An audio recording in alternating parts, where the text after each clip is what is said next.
Yo, what's going on, guys? Crispy Flakes here. Welcome to Extra Crispy. For today's video, we got a video by Sporting Logically titled The Biggest NBA Draft Steals of the 2000s, man. So anytime you can get one of those guys later on that end up being an all-star, just a really solid NBA player in general, it's a big catapult for your NBA franchise, man. So go check out Sporting Logically. Link to his channel description below. I've had the pleasure of talking to this guy before, man. He's a very high basketball IQ type of person.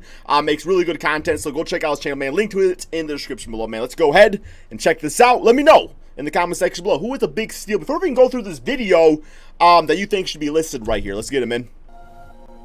As I covered in a recent video, the NBA draft has a way of overlooking certain players. Jazz could have had him, but they wanted Donovan Mitchell instead for some quite apparent often reason. You can find really good players much later on in the draft than you would expect. In that previous video, I covered the biggest NBA draft steals of the 2010s, and in this one, I'll be doing the same thing, but this time for the 2000s. Oh, there we go. Welcome back, everybody. My name is Tucker, and in today's video, I'm going to be naming the biggest NBA draft steals from each draft from 2000. So I'm not looking off the screen, right, man? As I mentioned in that previous video, it's like I'm watching in order the damn, to be considered a I don't know, bro. steal, a player has to be selected either 20th or later, and I will be giving extra consideration to those players that were selected later on in the draft. The biggest steal in the 2000 NBA draft was Michael Redd. He was selected 43rd overall by the Milwaukee Bucks and played just 6 games as a rookie. But his minutes and stats continued to improve over the years as he became one of the best shooters in the league and a lethal scorer. And he's more of a modern player than you typically see in that era, and did so without much talent around him, as those Bucks teams were never very good when he was getting big minutes. Injuries derailed the later part of his career, but he did make an All-NBA team in the 2003-2004 season. He averaged over 21 points per game in 6 consecutive seasons, and peaked at almost 27 points per game in the 2006-2007 Was he on Phoenix? In this draft class, he ranks 2nd in total points and 5th in three-point percentage. And the honorable mention for this class is played for the Bucks, with the 21st pick, and Redd was picked later and was simply a better player, making him a bigger steal. The biggest steal in the 2001 NBA draft was Tony Parker, who was selected 28th by San Antonio. He averaged almost. Some people call this man the French fucker, man. I don't know why. Who was it they called him that? Immediately, which was pretty unheard of for that era. Because didn't he cheat on that baseball player, Evan Longoria or something like that? Right? He I forgot the situation. I think it was with like Paris Hilton or something. I don't remember exactly who it was, but yeah, he cheated on somebody named Longoria. In his career, he never really developed a three-point shot, but he was really good in the mid-range. It was incredibly quick, getting to the rim and creating for others. He played for 17 seasons in San Antonio, peaking at 22 points per game in the 2008-2009 season, and was a 6-time All-Star, 4-time All-NBA selection, the 2007 NBA Finals MVP, and finished 5th in league MVP voting in the 2011-12 season. In this draft class, he ranks 3rd in total points and 1st in total assists. Gilbert Arenas. And the honorable mention for this class is Gilbert Arenas, picked at 31st overall. And although he had a great peak, I went with Parker as the bigger steal because of the longevity of his career. The biggest steal in the 2002 NBA draft was TAYSHAUN Prince. Yo! TAYSHAUN, man, what's up, my brother, man? What's up, man? I love you. Oh, wow, TAYSHAUN Prince, yes. One of my favorite players of all time. Oh, I love TAYSHAUN Prince, guys. Oh, my God. Guys, right now, man, go look up TAYSHAUN Prince 5 straight three-pointers. Little Crispy watched that clip about a billion times, man. It was against, I think, he played for Kentucky, right? And, yeah, he just hit 5 straight three-pointers to start a game. It's, oh, my God. I loved him, man. I love TAYSHAUN Prince. Love this man right here. Oh, so many good memories. Overall by the Detroit Pistons. Prince only played 42 games as a rookie, and then went on to play all 82 games for the next 6 Top 5 favorite player. He became one of the best wing defenders in the league and a solid three-point shooter as well. He'd clamp up your favorite player. He peaked at just 14.3 points per game in the 2006-2007 season, but played almost 35 minutes per game for the NBA champion Detroit Pistons in his 2nd season. He made the all-defense team 4 different times, and in this draft class, he ranks 4th in total points, 1st in total minutes, 1st in total games played. Yeah, not Carlos Boozer. For this draft class, Carlos Boozer, if you're picking Boozer. And I simply think that TAYSHAUN Prince was a better player. That's what I'm talking about, man. Go subscribe to this man. He knows what he's talking about, bro. Like, you know he picked old damn Carlos Loser, man. a bigger I liked him on steal the Jazz. despite Boozer going later on in the draft. Yes. The biggest steal in the 2003 NBA draft was Kyle Korver, who was selected 51st overall by New Jersey, but went to Philadelphia on draft night. For a copy and machine. Korver really found his role in the Legit. league in his Look it second up. season with the Sixers, and developed into one of the best shooters in the league, and really of all time, over his 17 total seasons and counting in the NBA. He led the league in three-point percentage 4 different times and free throw percentage once, and even made an all-star team in 2015 with Atlanta. He currently ranks 4th in league history in career made threes. Wow, 4th? I didn't know he was that high. 6th Wow. in total points and 2nd in three-point percentage. He going past Curry. For this class is Mo Williams, who went 47th, but Korver had a longer career, so I went with him as a better steal. The biggest steal in the 2004 NBA draft was... Do you guys remember when DeMar DeRozan was traded from the Toronto Raptors and Kyle Lowry had, like, just a lot of sadness? When LeBron left the Cavaliers, Mo Williams was that times about 100. That man's career just went tanked. Tank mode, guys. He just could not get over how devastated it was that LeBron left Cleveland, man. I actually really felt bad for the man at the time. TREVOR ARIZA, who went 43rd overall to the New York Knicks.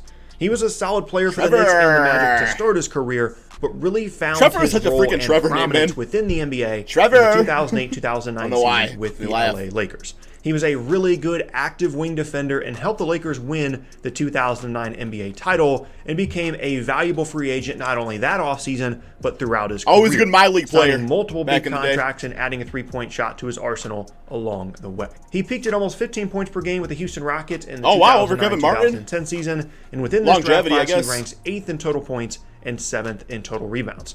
The honorable mention for this class is Kevin Martin, who went 26th overall, but I went with Ariza because he was a better two-way player and was picked later in the And a draft. prettier jump shot, too. The biggest steal in the 2005 NBA draft was Lou Williams, who went 45th overall to Philadelphia. 45th? He had a limited impact in his first 2 seasons in Philly. Why is everybody sleeping on short players, man? Damn, Isaiah Thomas went 60th. Like, Lou Williams, what, like 6 foot, probably 5'11", got 6 foot on a good day, right, man? Like, everybody, like, sleeps on short players, man. I tell you, back in high school, like, if you were tall, you were making the basketball team, but it wasn't because of skill. Let me say that, man. Then found his way. I bet you Lou Williams would be anybody on my high school team. I was not on the team because I was short, but he would be anybody on that team. Guarantee, man. Cross up their ankles. 3 and has been a 20-plus minute per game guy ever since. This is almost he bullshit. has been almost exclusively a bench player his entire career, peaking at 38 starts in the 2009-2010 He embraces season, it, though, so it's the good. 15-16 season and 17-18 seasons being the only other ones in his career to this point in which he started in double-digit games. He peaked at 22.6 points per game with the Clippers in the 17-18 season, which is really uncommon for a complimentary player to reach their highest scoring average in their age 31 23 season. points. And he has also won the 6th Man of the Year award 3 different times. In this draft class, he ranks 3rd in total points and 3rd in games played. And the honorable mention for this class is Monte Ellis, who went 40th, and I went with Williams because he had a longer career. The biggest steal in the 2006 NBA draft was Paul Millsap, who went 47th overall to the Utah Jazz. And at first, he was just a rotation player in Utah, but over the years, he developed into a 30-plus minute per game player. He was a versatile forward that could score in the post, defend. Even on the Jazz, though, you know, just watching him behind like Boozer and Mehmet Okur, you just kind of saw it with him. Like, you were like, yo, Millsap is going to be something someday. And he went to the Hawks and was great. Multiple positions and hit some jump shots as well, and even extended his range out to the three-point line later in his career. He peaked at over 18 points per game in the 2016-17 season with Atlanta and is a 4-time All-Star and made second-team All-Defense in the 2015-16 Not great career season. numbers. In this draft class, he ranks 3rd in total points and 2nd in total rebounds. I would pick Kyle Lowry. And the honorable mention for this class is Kyle Lowry, who went 24th overall. And it was very close between him and Millsap, and I only selected Millsap because he was picked so much later. That's fair. Okay, draft. I understand that. The biggest steal in the 2007 NBA draft was Marc Gasol, who went 48th to the LA Lakers, Trade for Kwame but was Brown. later on moved to the Memphis Grizzlies, where he experienced most of his success. He didn't play in the NBA until the 2008-2009 season and was an instant impact player for Memphis as an older rookie. He was a great defender and skilled offensive player, and even... No, it wasn't traded for Kwame Brown. He was traded for, Wait, how does that go? No, he was with Kwame Brown on the Lakers, right? I don't remember Kwame ever playing for the Memphis Grizzlies. That's how they got Pau Gasol. Was he bought out or something? I probably would have bought him out, man. added the three-point shot to his game later in his career. But he made that trade not so bad. Despite a few injury issues, and averaged over 30 minutes per game every single season of his career, except for this most recent one.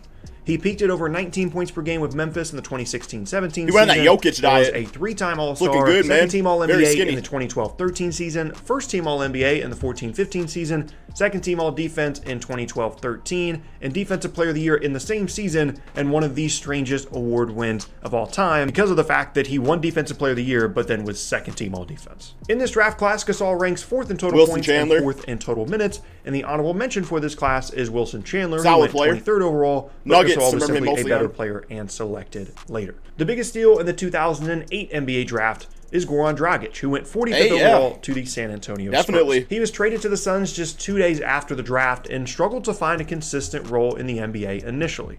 After ending up in Houston in the 2011-12 season, he had a mini breakout and found himself back in Phoenix the following year. I remember those days. And then things really took off for Dragic. He averaged mid to upper teens points per game and over 30 minutes per game for the next few seasons in Phoenix and Miami, with a few injury issues along the way. See, he's one of those fake beard type of guys, though, man. Because I actually have a fake beard also, where, you know, you try to grow it out, man, because you want to look cool and stuff like that, because all the cool basketball players got beards, but really, it's really patchy. I can definitely say with Goran Dragic, like, he probably should just shave his face. Not the entire face, but, you know, the beard part of it. The only things you can just still, it's kind of a scruffy beard. He's still a productive player today for Miami this season, but this time off the bench. He was a 2013-14 Most Improved Player and also made third-team All-NBA that season and made an All-Star team in 2018.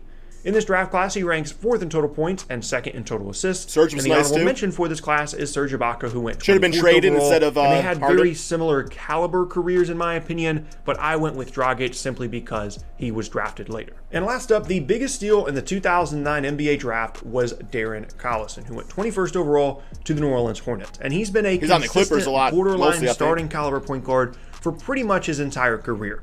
He peaked at over 16 points per game in the 2014-15 season for Sacramento and has been a very durable player as well, playing in at least 68 games in all but 2 seasons of his career and made the All-Rookie First Team in the 2009-2010 season. In this draft class, he ranks 8th in total points and 6th in total assists. I call him Danny and Money. The honorable mention for this Going class back to the Spurs is Danny days. Green, who went 46th overall. And honestly, this wasn't a great draft class for steals. You could have made an argument for Green, but I ultimately went with Collison simply because he was more productive throughout his career. And there you have it. That is going to be the end of today. All right, guys, there we go, man. A very good video, very informative as always, man. Thank you all so much for watching. Check out Sporting Live, link to the channel description below, and peace out, my friends.